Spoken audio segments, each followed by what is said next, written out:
Collision. So one of the units was going to a call, an urgent call at the police station where I think a suspect might have been kicking off. And then what's happened, I think a car's pulled out and he's hit the vehicle. And I think the driver of the other car has some injuries. When anything like that happens, it's... Quick credit before we begin. The original video footage belongs to the YouTube channel Metropolitan Police. This content is used here for commentary, analysis, and educational purposes only. Full credit goes to the original creator, and a link to their channel is provided in the description. It's for 7.5 years now. After my training, we were put onto Waltham Forest Response Team, so I haven't actually moved since then. And yeah, I really enjoy it. I like response because you do basically everything. You cover so many different type of calls, so you get a really good variety, and yeah, it makes... This right here is a hook people miss. Response policing isn't one job, it's every job. Domestics, missing people, robberies, mental health, sudden deaths, all in one shift. Ask yourself, how many professions require this level of mental gear shifting? They're very interesting. I'm PC Smith, I'm on 18 North in Waltham Forest. Been in the job for 4 years. I started on Mist and then I went to Safer Neighbourhoods in Leighton for about 6 months. And then I came to A-Team. I've been here for about 2 years now, 2.5 years.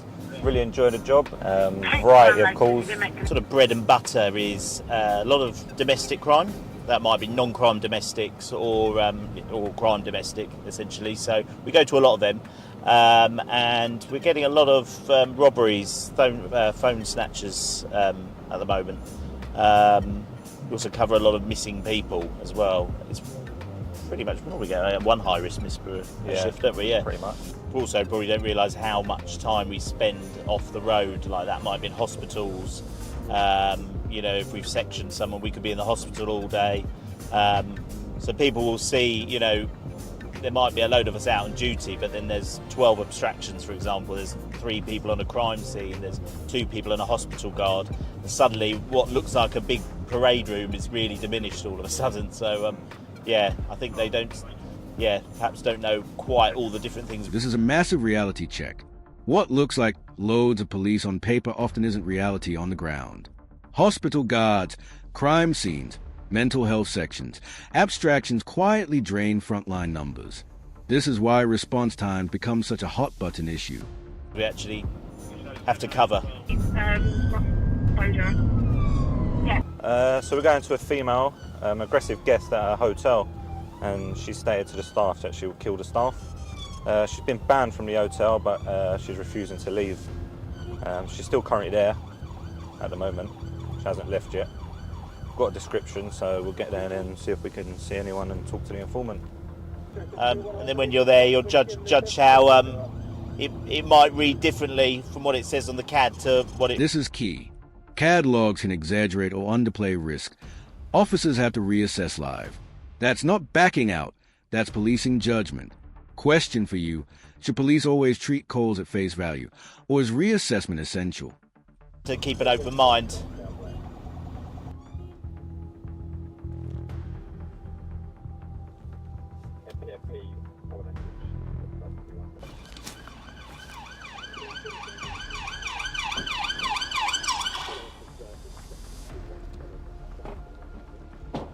Hello.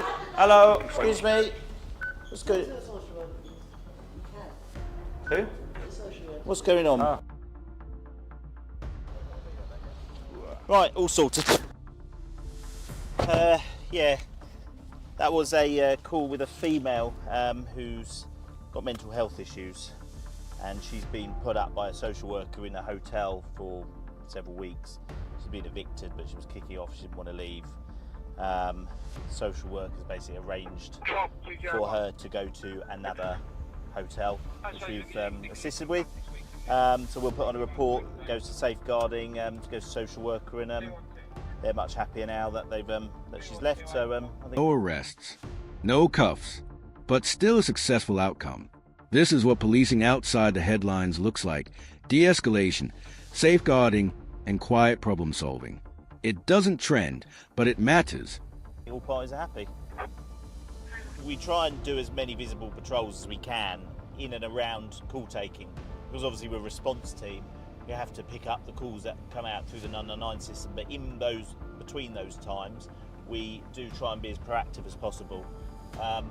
And also, if we go to a call and there's antisocial behaviour, we'll go to that call. They might have gone. We'll put an intel report on that will get flagged to the neighbourhood team, or we drop them an email, say to the ward officers, look, the residents are concerned because that many people are smoking drugs or loitering, and then they will try and put some more of their patrols out and just try and get on top of it.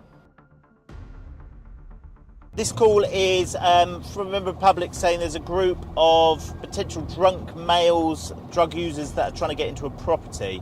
They don't know if they're trespassing at the moment or if the property belongs to them. We do get quite a few antisocial calls, yeah. Drunk males, or drunk females, like they're loitering around, like, businesses and things. And unfortunately, what you do, normally they're fine, they'll move on, and then they just become an issue for someone else somewhere else. So you never particularly solve it. There's apparently one upstairs trying to kick the door in and one trying to kick the door for the main entrance to the flats, the communal area. So we'll go and see what we end up with.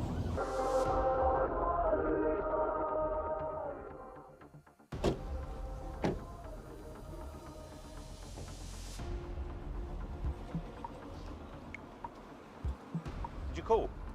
Ah. That's all right.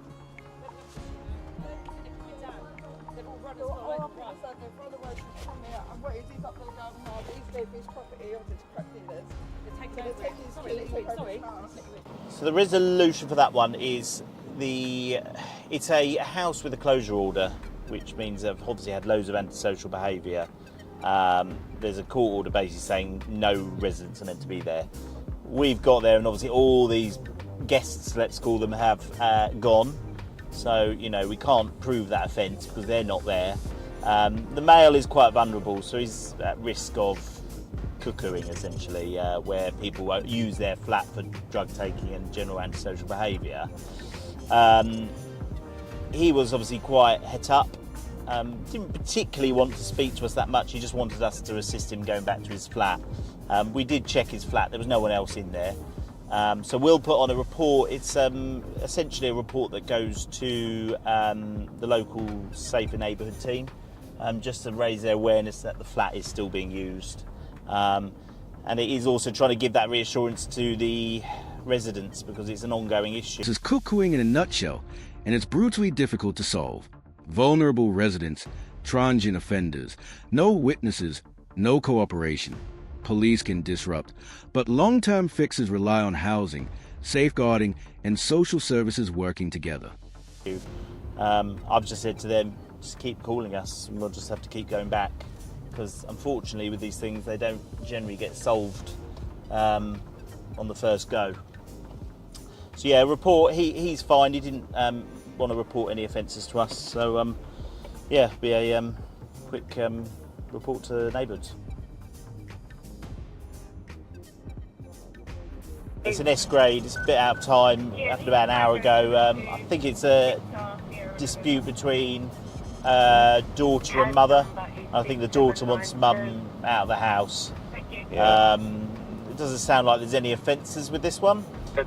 It's not a emergency call, it's just down as an S grade, so we're going at just regular speed. Unless, of course, they call back and say it's kicking off again, then we'd go on an I grade, but at the moment, go at normal speed. It says mum's heavily intoxicated, won't leave the address, children at the address, and the informant basically just want mum to leave. Yeah. We're there to prevent a breach of the peace, really, so we're there to prevent it kicking off. Obviously this call is over an hour old, so they haven't called back, so it may have de-escalated already. We'll still log it as a domestic incident, and if she is there, and she doesn't live there, we'll recommend she leaves the address. I don't know the road. So ordinarily we wouldn't pull away from a call we've just TOA'd at. We have to judge the risk ourselves in that, but because they were wanting more units, we haven't got a huge amount today. We've taken that judgment ourselves. We're going to this. If they don't need us, we'll then go back to that call. I think what's happened, it's a police collision. So one of the units was going to a call, an urgent call at the police station where I think a suspect might have been kicking off. And then what's happened, I think a car's pulled out and he's hit the vehicle, and I think the driver of the other car has some injuries. When anything like that happens, it's you have to close off the road. A traffic sergeant has to come down, and yeah, so there's a bit of a protocol with it. Late turns are always very busy. I think it is our busiest shift. You try and squeeze food in, so we've obviously had a bit of food. That can be rare. Sometimes you just don't really have time. But it's been pretty relentless. And one call can come out for one thing, and then once you've dealt with that, another call can come out. It can be the total opposite, and you've got to kind of change your, say, ways. So you could go with you can have a foot chase where your adrenaline's pumping through the roof, and then you can go to like sudden death where it's like the family's worst moment, and you have to kind of change the ways you are. Do you understand what I mean? Especially with, like Ben said, with death, you'll go and do a death message. You're about to tell someone one of the worst things that they've ever heard, and you've got to be sensitive and you've got to be methodical. This is the moment people forget. 1 minute it's blue lights and adrenaline. The next, you're delivering the worst news of someone's life. Final question. Do we expect officers to be too much or forget they're human at all?